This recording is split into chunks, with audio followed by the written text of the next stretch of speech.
America में shirt Bangladesh के और खिलौने चाइना के बेचे जाते हैं, लेकिन बोइंग एक बड़ा एक्सपोर्टेशन है। एक फ्लैगशिप प्रोडक्ट की कीमत पर ढेर सारी छोटी चीजें इंपोर्ट की जा सकती हैं। बड़े प्रोजेक्ट्स के लिए प्राइवेट सेक्टर को परमिशन न देने और केवल रूरल इकोनॉमी पर ध्यान केंद्रित करने की इमोशनल स्ट्यूपर, जो भारत ने आजादी के बाद की थी, स्मार्ट अमेरिकन रूलर्स द्वारा नहीं की गई और प्राइवेट कंपनीज के पास हथियार बनाने की भी परमिशन दे दी गई। इसमें बोइंग एक बहुत ही मेजर कंपनी बन गई। राइट ब्रदर्स ने पहला एयरप्लेन उड़ाया और इंसान के उड़ने के सपनों को उड़ान दी, लेकिन उनका ग्लाइडर बेसिक था। पैसेंजर ट्रैवल के ऑप्शंस पर अलग से विचार करना पड़ा। यही तो हम गड़बड़ करते हैं। कोई भी इन्वेंशन सिर्फ एक आइडिया नहीं होना चाहिए, उसका एप्लीकेशन यूजफुल, सेफ्टी और रियल होना चाहिए। 1903 से सेकेंड वर्ल्ड वॉर तक अलग अलग प्रकार के एक्सपेरिमेंट जारी रहे और जेट इंजन के इन्वेंशन ने इसकी दिशा हमेशा के लिए तय कर दी। लेकिन 1960 तक एयरप्लेन इतने लग्जूरियस और कंफर्टेबल नहीं थे। एक्सीडेंट्स तो हुए, लेकिन इतना बड़ा कोई पैसेंजर प्लेन नहीं था जिसका रुआब पड़ता हो। यदि कोई भी इंडस्ट्री डेवलपमेंट करना चाहता है,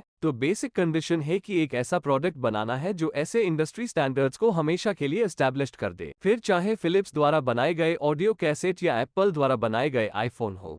इतिहास में नाम और भविष्य सलामत हो, उसके लिए सपनों को ऊंचा रखना होगा और सिर्फ सपने नहीं बल्कि उन्हें साकार करने का काम गहरा रखना होगा। ऐसी ही एक इंस्पिरेशनल स्टोरी है बोइंग 747 की, एक ऐसा प्लेन जो कोलगेट या जेरोक्स की तरह घर घर में मशहूर हो गया है, जिसने बोइंग के बदलते दौर में कोरोना के बाद रिटायरमेंट की अनाउंसमेंट कर दी है। मतलब बोइंग कंपनी अब नया 747 नहीं बनाएगी, लेकिन जब बोइंग 747 किसी पैसेंजर फ्लाइट से गायब हो जाएगा, तब भी इसका प्रभाव हमेशा बना रहेगा। लेकिन क्या आप जानते हैं कि यह कहानी कई ऐतिहासिक घटनाओं की तरह एक हार और एक खोए हुए अवसर से शुरू हुई थी? आज यूजफुल सैकड़ों इन्वेंशंस की तरह बोइंग 747 की जड़ें सेना में है। पहले वॉर प्लेन्स पर ज्यादा पैसा खर्च किया जाता था। धीरे धीरे टेक्नोलॉजी एडवांस हुई और कमर्शियल पैसेंजर ट्रैवलिंग आसान हो गई। उस समय बोइंग 707 बन रहा था, जिसे मिड साइज कहा जाता था। इसे एक अमेरिकन कंपनी से बड़ा कॉन्ट्रैक्ट मिला। 1960 के दशक में कार्गो प्लेन के मैन्युफैक्चरिंग के लिए टेंडर निकला तो वो उसके कंपेटिटर्स लॉकहीड मार्टिन के पास चला गया,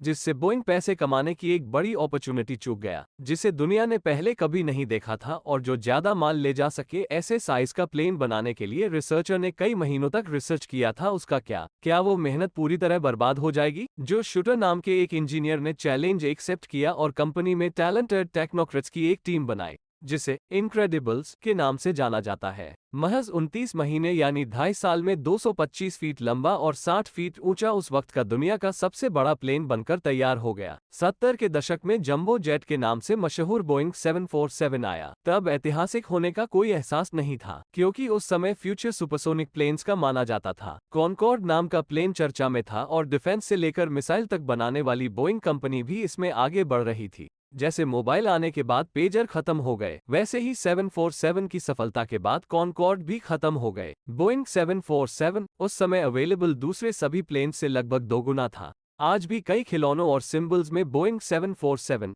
दिखाई देता है। इसका थोड़ा उभरा हुआ पीक डिजाइन के मामले में स्टीव जॉब्स के स्मार्टफोन की तरह प्लेन की दुनिया में सबसे अव्वल माना जाता है, लेकिन जिसे क्वीन ऑफ द स्काई कहा जाता है, वो प्लेन नासा के लिए अपोलो स्पेस शटल प्रोजेक्ट में भी शामिल था, जिसे बोइंग कंपनी द्वारा प्रमोट किया गया था। कुछ वक्त के लिए ब्रांडिंग ऑब्जेक्टिव्स के लिए कुछ बनाया और फिर उन्हें कार्गो प्लेन्स के रूप में बेच दिया, क्योंकि उस समय एयर ट्रैवल को एक प्रीमियम लग्जरी माना जाता था। तब उतने एयरपोर्ट या फ्लाइट्स नहीं थी जितनी आज है, इसलिए पैसेंजर्स का ट्रैफिक सफिशिएंट नहीं था। इतने बड़े प्लेन में खाली उड़ान भरना अक्सर अफोर्डेबल नहीं होता। बड़े साइज के बैलेंस और भविष्य के कार्गो स्थान को ध्यान में रखते हुए कॉकपिट को फ्यूअलाज पर रखा गया और प्लेन डबल डेकर बन गया। इस जगह का इस्तेमाल केबिन क्रू को आराम देने के लिए किया जाता था। लेकिन शुरुआती खरीदारों में से एक प्लेन एंथुसियास्टिक हुआन ट्रिप्पल फर्स्ट क्लास के लिए बार को सोफे के साथ एक लाउंज में बदलने का विचार लेकर आए। आज कुछ एक्सेप्शंस को छोड़कर बड़े प्लेन्स पर ऐसे स्पेशल लाउंज बंद कर दिए गए हैं,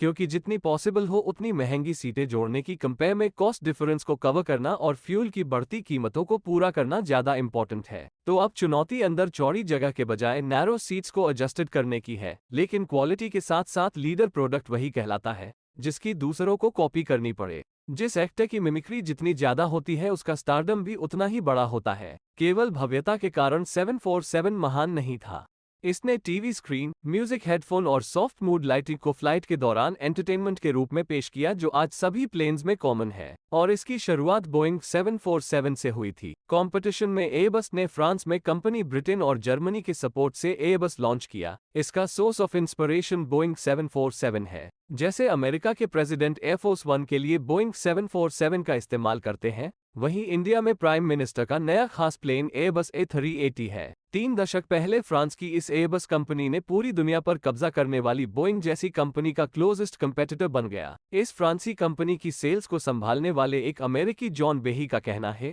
बोइंग कंपनी, जो मार्केट शेयर के साथ अमेरिकन एयरलाइंस के साथ कॉन्ट्रैक्ट भी करती है, उसके होने के बावजूद एयरबस लाए। एयरबस 80 जैसे प्लेन्स को पब्लिक के लिए जारी किए जाने से पहले रिसर्च आइडिया से लेकर अल्टीमेट प्रोटेक्शन जांच तक जाने में वर्षों लग जाते हैं। बोइंग 747 को 29 महीनों में तैयार किया गया था, लेकिन एयरबस को 80 फीट लंबा और 240 फीट लंबा लेटेस्ट फीचर वाला एयरबस A380 बनने में 1.5 दशक लग गए। बोइंग 747 की विरासत बड़ी है और नंबर भी ज्यादा, इसलिए इसके घातक हादसे भी देखने को मिले। इसके कंधों पर चढ़कर बड़ी बनी एयरबस A380 का वोल्वो कार की तरह 0 डेथ रिकॉर्ड है, लेकिन एमिरेट्स दुबई को छोड़कर एयरबस 80 के लिए कोई बड़ा ऑर्डर नहीं है। अमीरात ने भी कोविड के बाद डिमांड कम कर दी।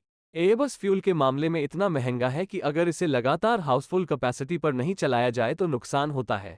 रिलेटिवली छोटा बोइंग 737 या एयरबस A320 ज्यादा प्रॉफिटेबल ऑप्शन होगा। इसीलिए पिछले साल से एयरबस A380 का प्रोडक्शन भी बंद कर दिया गया है। चूंकि बोइंग 737 मैक्स को जल्द ही बाजार में उतार दिया गया था, इसलिए इसका सिस्टम पायलट के लिए सूटेबल नहीं था। इसके इथियोपिया और इंडोनेशिया एक्सीडेंट के बाद तो बोइंग का हवा में चल रहा काम लिटरली जमीन पे आ गया। हालांकि जिसे पाइपलाइनर के नाम से 747 का एडवांस वर्जन माना जाता है, उसे कंपनी ने जारी रखा है, इसलिए 747 पूरी तरह खत्म नहीं होने वाला है। बड़े नॉर्मल एयरक्राफ्ट में बिजनेस क्लास में उड़ान भरना छोटे चार्टर्ड विमान की तुलना में एक अलग अनुभव है। इसलिए बोइंग 747 को अब रिटायरमेंट के बाद उनके मूल डिजाइन इरादे पर वापस लौटते हुए सेकंड हैंड कार्गो प्लेन्स में कन्वर्ट किया जा रहा है। जैसे एक रिच यॉट लेते हैं और उसे अपने तरीके से कस्टमाइज करवाते हैं, वैसे ही बोइंग को लेके उसे कस्टमाइज करवा सकते हैं। डिजाइनर अल्बर्टो विंटो ने बोइंग 747 की 4500 फीट जगह को 5 स्टार घर की तरह डिजाइन करके सबको चौंका दिया। बोइंग 747 एक विमान से ज्यादा एक आर्किटेक्ट द्वारा डिजाइन की गई एक मॉन्यूमेंटल बिल्डिंग जैसा था। पर्सनल हॉबी के लोग अब इसका उपयोग इंडिविजुअल फ्रंट्स पर करते हैं। एयर ट्रैफिक में ग्रोथ हुई,